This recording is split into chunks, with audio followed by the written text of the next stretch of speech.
Hello and welcome to Getting to the Root of Things. Tonight we're going to do a lovely planetary infusion for the planet. And it's a meditation that you can replicate at home. Many of you who do meditation with me on a regular basis know that I like my meditations to be productive and useful. So it is a very relaxing, but also a very useful meditation that you can engage in to heal your own body as well as the body of the planet that we stand on. So that's why we do this. We're going to dream about this place and create this place one moment at a time. Each of us can do that, and that's why we're here tonight. So without further ado, let's go ahead and sit back and get ready for meditation. And if you need to, stretch your body out a little bit and roll your shoulders back and just relax your back, relax your face, and steady that breath. And breathe in at a slow pace. And get ready to receive. Tonight is meditation for infusing the planet with light. August 28th. And we are so excited to be here. We are so thankful for this time, resources, and this physical connection so that we can make an energetic and spiritual connection to ourselves, to each other, and to this planet. So let's call in all of the energies above and below, all of the energies of the elements, the energy.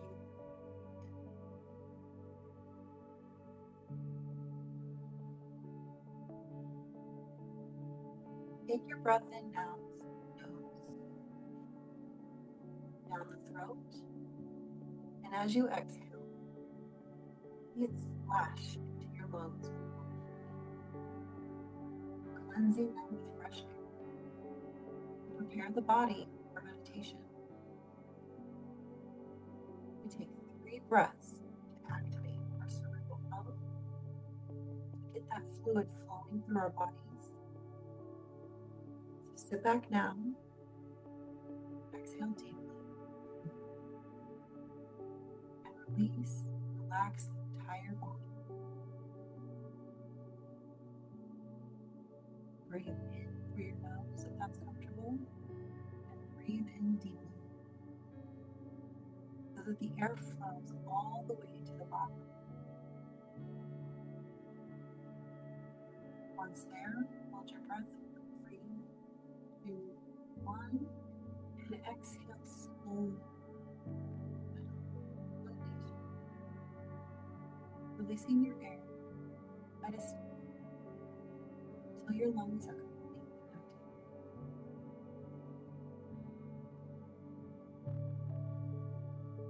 At the end of your breath, to see if you can push more air out, take a second.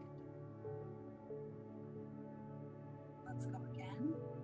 As you inhale, feel your body begin to circulate its air up with your breath, waking up your sleeping cells and healing.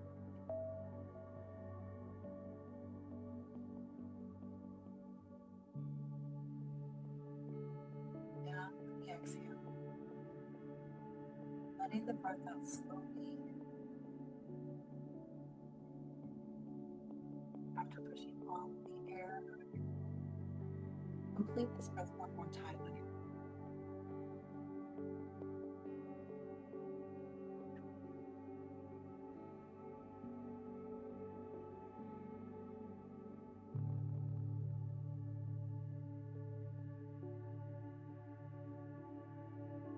on your last breaths, exhale. Begin to steady your breath and look inside your body and see the darkness. See the vast empty space within, the vast space of potential and possibility. From this space, the world is your bounty. From this space, go anywhere you want. safety, protection, and intention. This is the fourth dimension.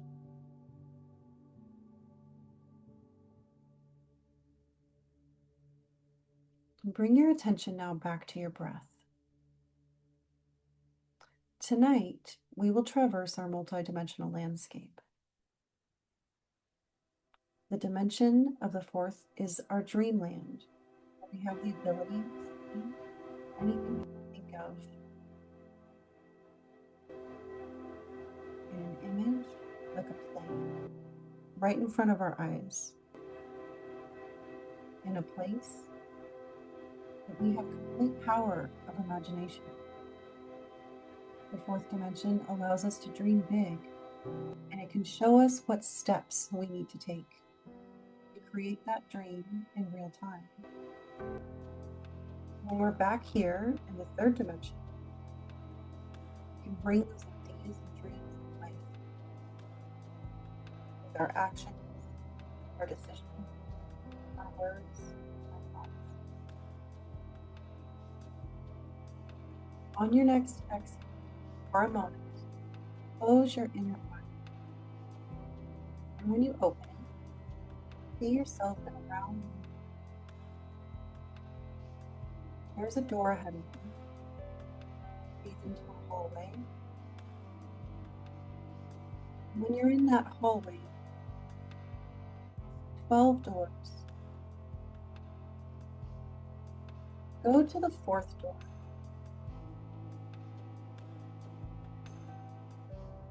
Enter that fourth door.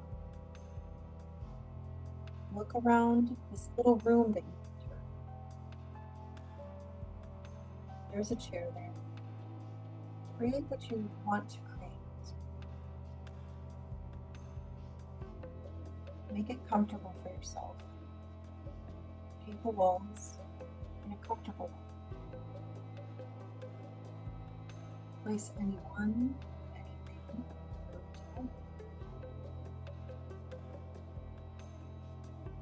This will serve as your barrier between your way and the multidimensional way you're about to traverse. As you stand in its center, you notice a bright light begin to descend down over your body like a rain. So bright that you have to close your eyes. You feel this glow with your eyes closed, going down over your body and around it, dragging any internal debris down through the floor as it passes away. Pulling everything out to the bottom of your feet, bottom of your grounding cord, cleansing your entire all of your feelings. Once the light descends, open your eyes. Feel the glow, the white sheet around you, as if you've been covered by a reflective field that follows the contour, protecting you, reflecting back anything that comes towards you, anything that looks at you. And you breathe in an air of calm and feel a deep seed of gratitude within your core. Here, you're given the opportunity to call in any guides or any specific guide that you wish to take with you tonight.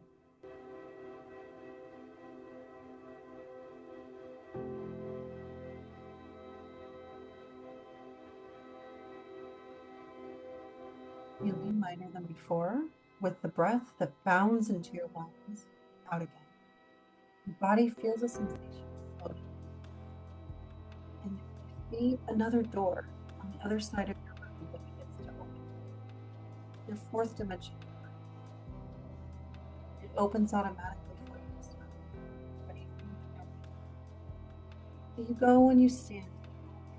You look at the reflective sheet, anyone that you're bringing with you. Gently step one foot into the fourth dimension, and then another. Let your guide or your Let your heart guide you in this way, through this place. Take a few more steps forward to the darkness and begin to create.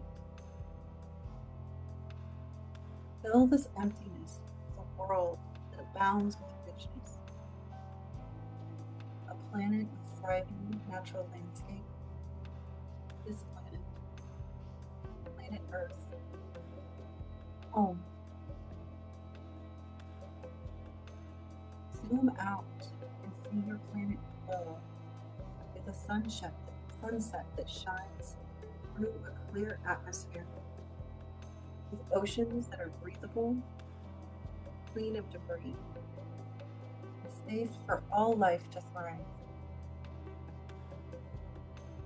with wildlife thriving alongside a civilization that takes self-responsibility for planetary resources.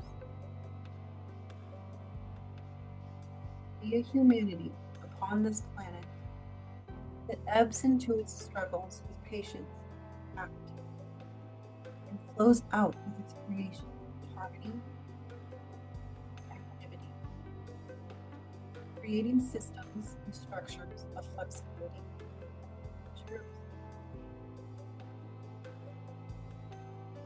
Take a breath in, and breathe out vast fields of green grass, teeming with prairie life and a clean wind. Take a breath in, and breathe out a peaceful city of individuals flowing in and out of commerce, in and out of communion, in and out of love, in and out of life, conducting their business in right timing, in divine right action, and in cooperation with mathematical conjunction and sacred sovereignty.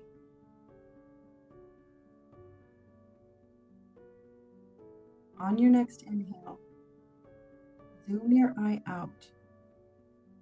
View the entire planet from above.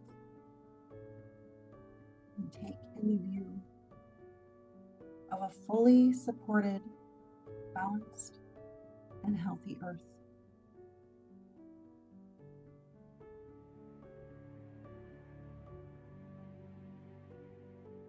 Now, as you begin to focus on the surface of the planet, be a soft blue glowing light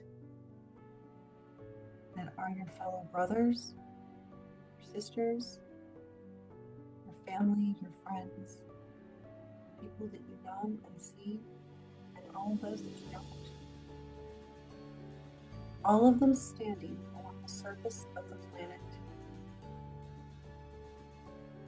Watch as their light grows. Notice the white string of light flowing into each of them, from below and from above, feeding through the crown cords up, feeding through the crown centers of each individual, infusing downward through each body a sweet, sacred light of creation. The light of the origin.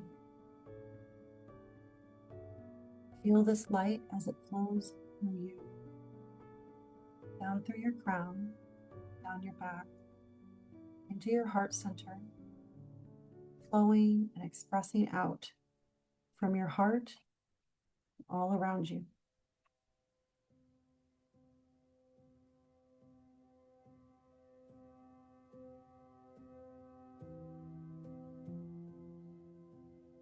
Feel this light move down through your body,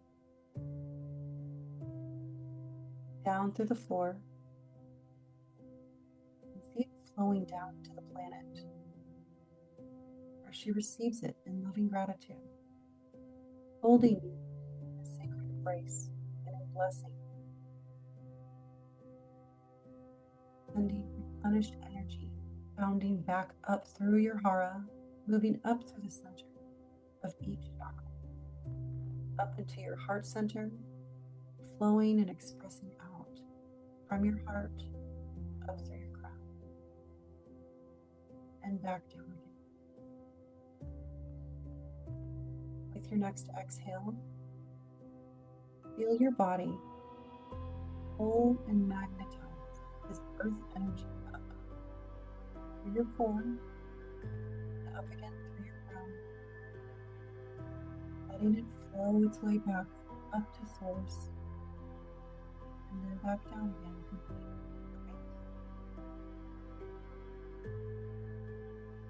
Breathe deeply. As you exhale, feel your gratitude. Feel it in your heart, in your abdomen. Let it fill your body. And now see yourself blue and glowing, standing on the planet's surface. Breathe in. And as you exhale, take that gratitude in your breath, send it down into the planet, down into the crystal core. Use your breath in this way to infuse the planet with love.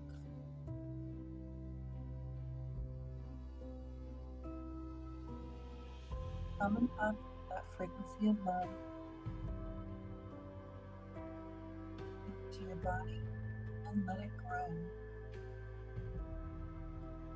And with your exhale, send it back down.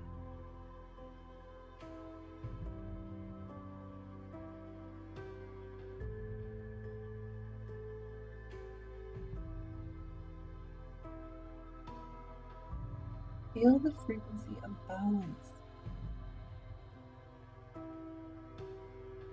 Summon up balance. Initiate the thought. Let it overtake you. Let it calm you and flow. And with your next exhale, send it down into the ground.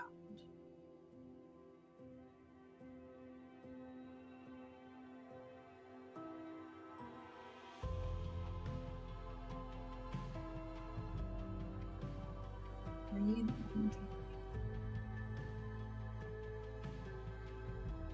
upon your next breath, look around you. Lay more.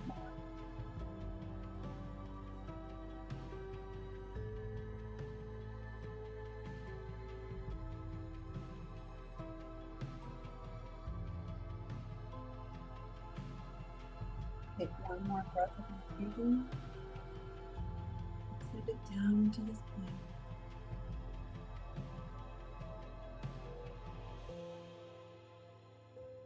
Before we look around and acknowledge,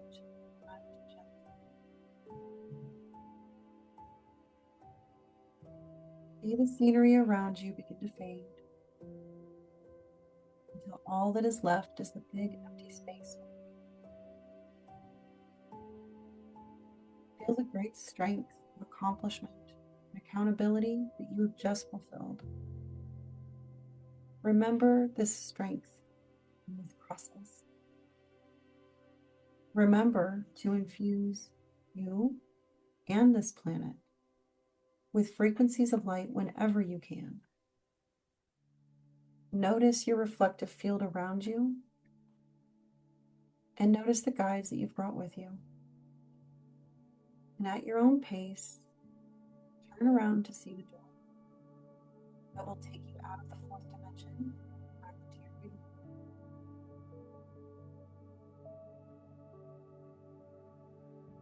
Take a moment to stabilize and remain. Close the door behind you and notice the bright light beginning to descend down upon you. Feel it flow down over your body, grounding you as it moves down to the chakras and into the planet. Take evaluation of your physical body and brain.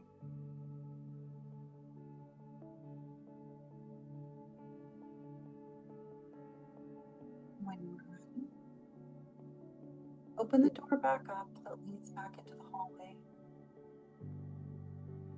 and walk back to the end of the hall. This door number 1. Open that door and enter back into that little round. Look up and see your tether. Close your third eye.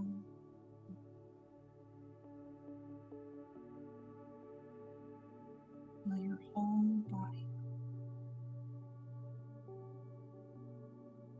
Become aware of your space. Wiggle your fingers and wiggle your toes. And return back to your here.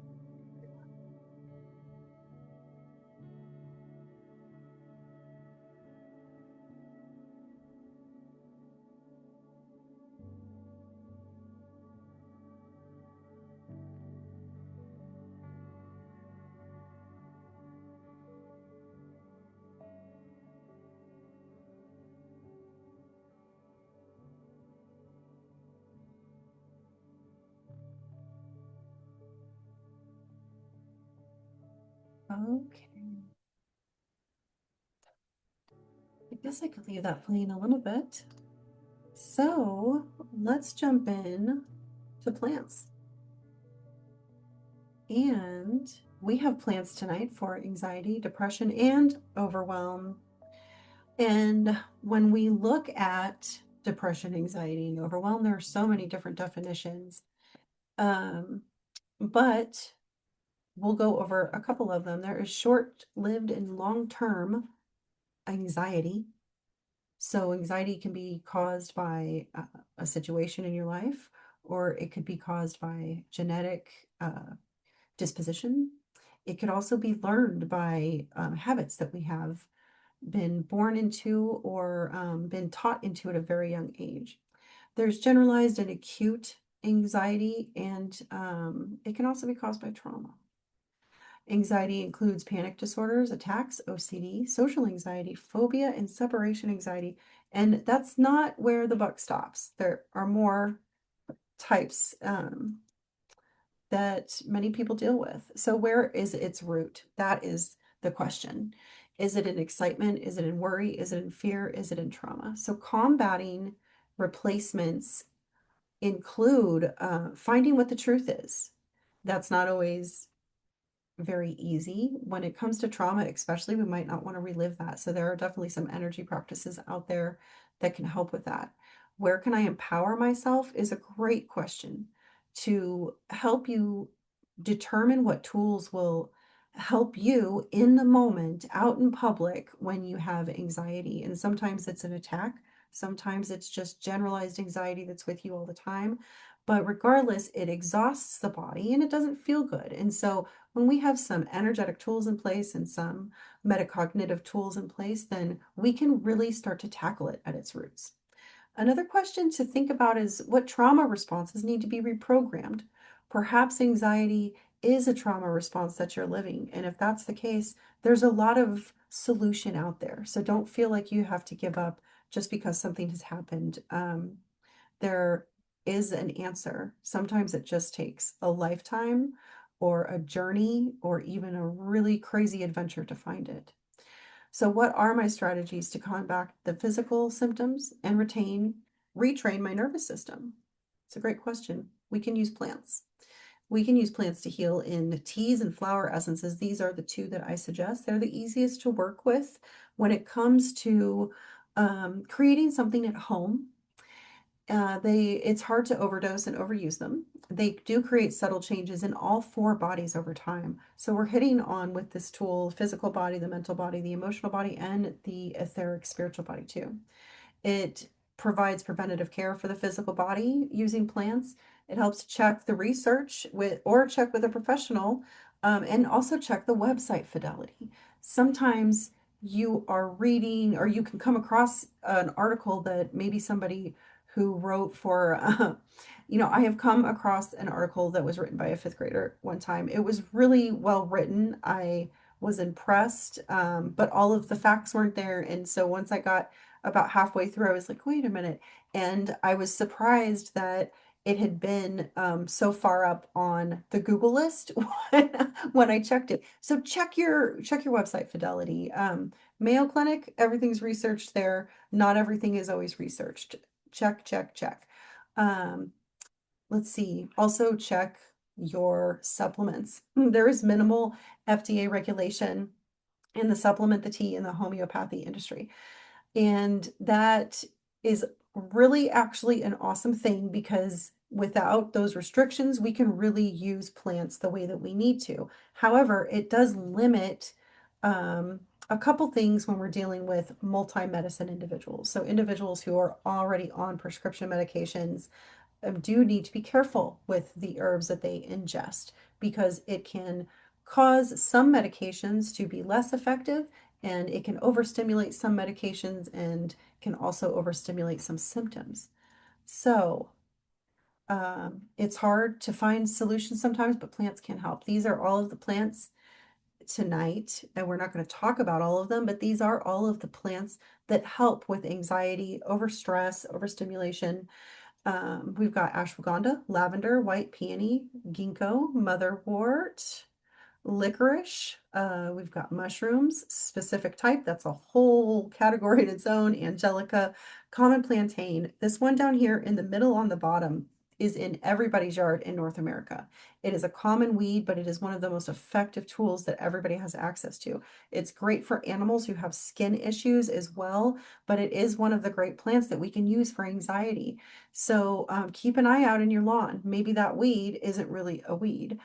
We've got Siberian ginseng and chamomile, gotu kola, St. John's wort, passion flower, and cannabis and hawthorn. Hawthorn is a poisonous plant. I do not suggest working with it unless you are an herbalist or unless you're under the care of a professional herbalist or doctor.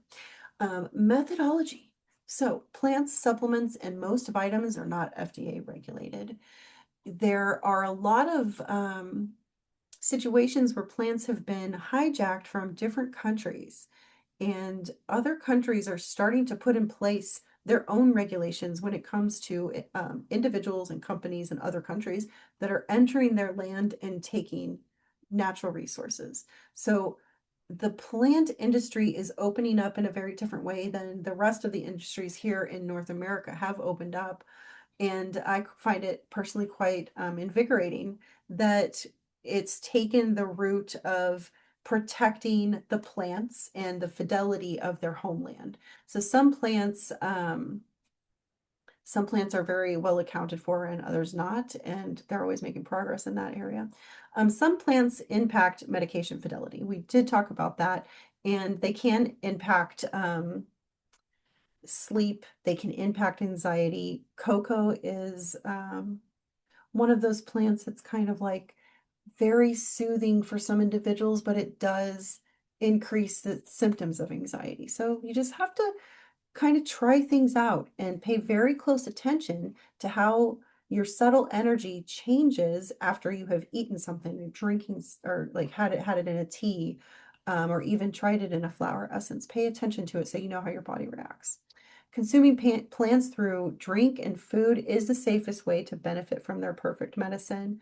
Um, Using them in spices is a great way. If you really like spices and seasonings on your food, it's a great way to just get some extra vitamins in. You'd be surprised at how you can really utilize the plants around your neighborhood, and if they're washed and safe, and just in your whole state, in your dinners, in your lunches, chop them up.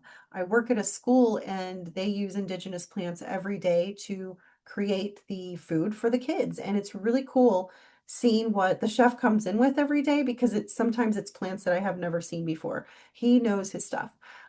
Through research, we can keep track of medicinal uses, benefits, and interactions among plants. There is a lot of research out there, especially if you know how to find it, and if you've got access to all of the great Ivy League college libraries. That's where a lot of the research is.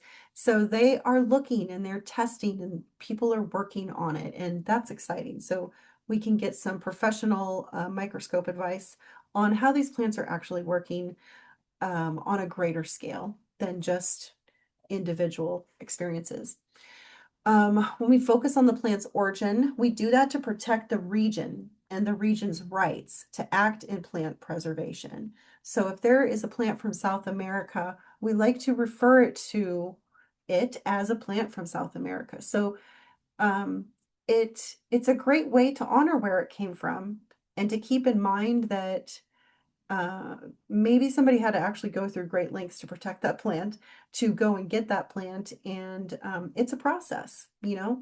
And you might also find if you really start to utilize plants on a regular basis and you know where they come from, you may find that your body resonates with plants from a certain area in on the globe, and that might be a signal for you to go visit that area too. It is not unheard of. So the plants never fail us. They never do. The first plant we're going to talk about tonight, we're just going to talk about a few in depth because there's so many, is ashwagandha. It is a hot ticket plant right now. A lot of people are using it in supplements. Um, It is Indian ginseng or winter cherry. It is native to India, considered as a whole body treatment in the Ayurvedic practice. It has anti-inflammatory properties, it lowers blood pressure, regulates weight, enhances concentration and coordination. It's a preventative for the immune system. There's anti-cancer properties. It relieves fatigue during chemo treatments and therapy. It relaxes the nervous system. It's really good to have some ashwagandha in your tea before you meditate. Um, and let's see, it does assist with male infertility by increasing the T levels. And the withanolides have a hormone increasing effect. And so this is what I want to talk about. And I really got a taste of this when I was treating my younger daughter for anxiety and ADHD with ashwagandha. And so, you know, I went to my trusty index and I looked it up, and one of the unregulation or I'm sorry, unregulated advices that we get with ashwagandha is don't take it long term without giving it a break because it will build up in the body after 3 days. So when you're really sensitive to these plants, especially if you're taking them in supplement form, be careful to find these things out. With ashwagandha specifically, if you're taking it in a supplement form, you're taking regulated, not regulated, sorry, you're taking specific amounts every day, and it will start to build up. If you're taking it in a tea form, it's rare that you're going to get enough ashwagandha in your teacup to overdose on it for it to build up, you know, over a 3 day period. But if you are taking the supplement, I just suggest to my clients and my family members, go ahead and take it for 3 days and give it a 1 or 2 day break and then start again. Because especially for young kids, if it's starting to build up, we're going to have hormone interruptions, and that is a big concern. So, long-term studies are still ongoing. There is growing evidence of its availability or its ability to treat anxiety, regulate stress response, and alleviate fatigue, as well as help balance those blood sugars. So, oh, you can mix it with warm milk at bedtime to regulate sleep patterns, just like you can turmeric. Warm milk is kind of an amazing old trick. I put lemon balm on here because it's everywhere and very well known, and it is also used in candy quite a bit. And so lemon balm is in a lot of things. It's kind of a hit or miss with allergies. Some people do have allergies to lemon balm. If they have a or an allergy to mint, then they would experience a lemon balm allergy most likely. Lemon balm is native to Europe. It's in the mint family, and its leaves are typically used. You can also use its stems too. It's not going to hurt to chew on the stems, use them in food or teas. It reduces stress, anxiety, and regulates sleep. Lemon balm is really great to mix with chamomile at bedtime. There's a double-blind study, and 600 milligrams were used to administer this daily, and it produced mood stabilization, a calmer manner, and better alertness. And sleep did improve too. So yeah, there's a lot of studies with lemon balm, and I do believe that it was so widely studied, one of our first plants that was really widely studied here in the US, because we were using it for food. And if you're putting it in candy, you really want to make sure that it's okay. So lemon balm has been studied quite a bit. Lemon balm speeds up the healing of HSV sores when applied regularly and topically. You can just wrap it in a sock, soak it, and dab it on there and hold it on there. It works wonderfully with other plants of similar symptomology.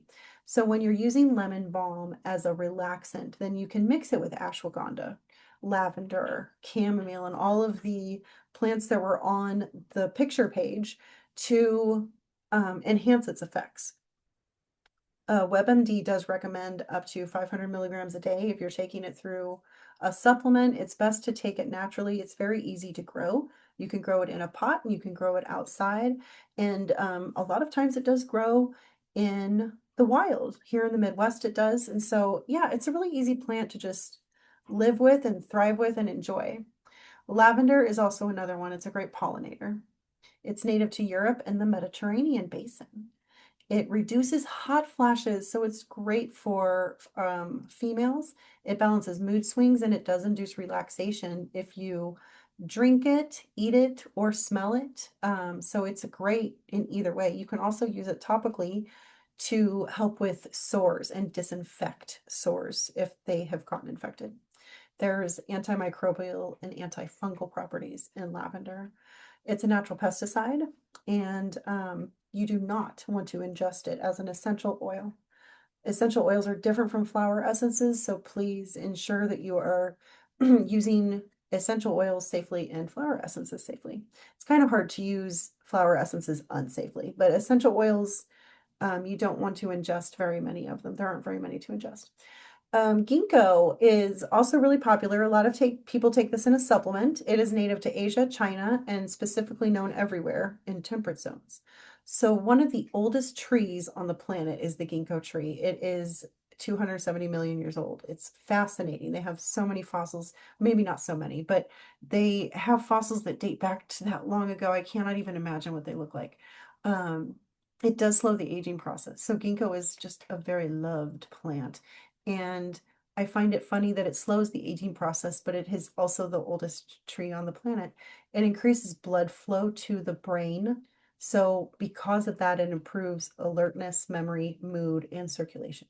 So if you have circulation issues, ginkgo is a great supplement for you, especially if you're just drinking it in tea, because it's really hard to have interactions when you're using plants with tea. Ginkgo also reduces inflammation. It helps with tinnitus and hearing loss. It helps with bacterial infections and fungal infections. You can mix it with lavender and chamomile to make a poultice if you have a topical infection need that you need to take care of. Do not take ginkgo with anticoagulants, though, because it can increase circulation to the point where your blood is flowing a little bit too thinly, and we don't want to do that. That changes blood pressure. So always follow your doctor's orders, because ginkgo is actually interactive with seizure disorders. It's not safe for children. WebMD says between 60 and 240 milligrams a day. So this is just 1/10 of a teaspoon. So when you're using ginkgo in your tea, you really don't want to use very much. And finding 1/10 of a teaspoon is a very hard measurement tool to find. So do take a ginkgo according to the package recommendations and according to your doctor's recommendations as well. Some other plants for anxiety and stress: chamomile, common plantain, it's in your backyard, passion flower. Um, let's see, motherwort, St. John's wort, kava, licorice, and angelica. And passion flower is temperate in temperate zones in Asia and Europe. And chamomile is from West Asia and Europe. I found that really interesting because it's just like so spread out. Common plantain is native to North America, motherwort in Central Asia and Northern Europe. St. John's wort is from Asia and in Europe, and kava is in the West Pacific, the Polynesian island, the Polynesian island, specifically Vanuatu. And licorice is from the Mediterranean basin and the Middle East, and angelica is from the Northern Hemisphere. That stuff just loves all of that cool air. So this is the conclusion of plants for anxiety, stress, and overwhelm, and our planetary infusion night. I'd like to thank you guys for coming. If you have any plant-based medicine needs, give me a call, give me a shout out, or give me an email or a text. I have teas that I can gussy up just for you and all of your specific needs, or you can just go with a set for the chakra set, the tea chakra set. So have a great night, and I'll see you back here next month for another planetary infusion. Happy healing.